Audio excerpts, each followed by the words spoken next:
శ్రీమాత్రే నమః. అందరికీ నమస్కారం. సూత మహర్షి చెప్పినదంతా విన్న సౌనకాది మునులు మళ్ళీ సూత మహర్షిని ఇలా అడుగుతున్నారు. ఓ స్వామి, మీరు చాలా ఆశ్చర్యకరమైన విషయాలను చెప్తున్నారు. ఈ ప్రపంచం అంతటికీ కూడా ఆశ్రయాన్ని ఇవ్వగల శ్రీమన్నారాయణుడి తల తన శరీరం నుంచి వేరవటమేమిటి? అప్పుడు ఆ స్వామికి గుర్రము తల తెచ్చి అమర్చడం ఏమిటి? ఈ సమస్తము కూడా ఆయనని పూజిస్తూ ఉంటారు.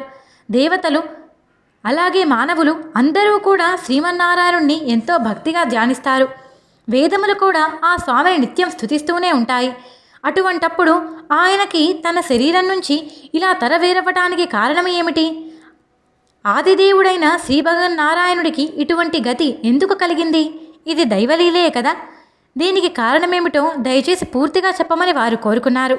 అప్పుడు సూత మహర్షి ఇలా సమాధానమిస్తున్నారు. ఓ మునులారా, వినండి. విష్ణు భగవానుడు ఎంతో తేజస్వి, దేవాతి దేవుడు. ఆ స్వామి లీలలన్నీ కూడా ఎంతో విచిత్రంగా అనిపిస్తాయి. మీరందరూ కూడా వినాలనుకుంటున్న ఈ కథను చెప్తాను, శ్రద్ధగా వినండి. శ్రీమన్నారాయణుడి ఈ అద్భుత చరిత్రను నిశ్చలమైన మనస్సుతో వినండి. ఇది ఒకనాటి విషయము.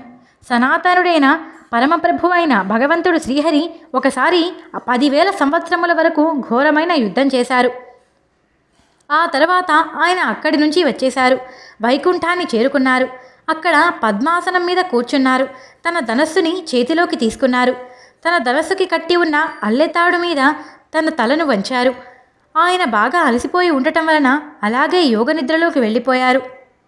ఇది ఇలా ఉండగా దేవతలందరూ కూడా కొంతకాలం నుంచి యజ్ఞం చేయాలి అని అనుకుంటున్నారు. దేవతల కార్యాలన్నీ కూడా నిర్విఘ్నంగా సాగటం కోసం యజ్ఞం చేయాలని దేవతలందరూ కూడా నిర్ణయించుకున్నారు.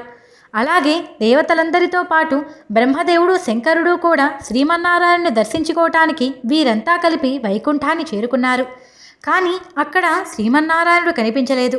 వారందరూ కూడా శ్రీ మహావిష్ణువు దర్శనార్థమై ఎంతో భక్తిగా శ్రీమన్నారాయణుని ధ్యానించారు. ధ్యానంలో ఆయన ఎక్కడ ఉన్నారో తెలుసుకొని వీరంతా కూడా అక్కడికి చేరుకున్నారు. అయితే శ్రీమన్నారాయణుడు యోగనిద్రలో ఉండటాన్ని వారందరూ గమనించారు. వారందరికీ ఏమి చేయాలో తెలియలేదు. యోగనిద్ర నుంచి ఆయనని ఎలా మేల్కొలపాలి? శ్రీమన్నారాయణుడి నిద్రాభంగం కలిగించడానికి ఎవ్వరికీ ధైర్యం సరిపోలేదు. అప్పుడు వారందరిలో కూడా ఎలా మేల్కొలపాలని దేవతలందరూ ఒకరితో ఒకరు చర్చించుకుంటున్నారు.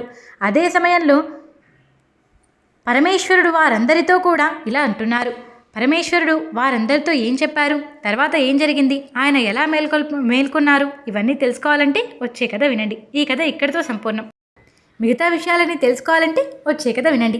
నేను చెప్పిన తీరు మీకు నచ్చినట్టయితే వీడియోకి ఒక లైక్ చేయండి. ఛానల్ని చుట్టం ఇదే ఫస్ట్ టైం అయితే సబ్స్క్రైబ్ చేసుకోండి. పక్కనే ఉన్న బెల్ సింబల్ని ఆన్ చేసుకున్నారంటే ప్రతి వీడియో మీకు తప్పకుండా నోటిఫికేషన్ వస్తుంది. ఈ అమ్మవారి కథల గురించి ఇంకా మనం ముందుకెళ్ళాలంటే మీరు ఈ ఛానల్ని ఫాలో అవ్వండి.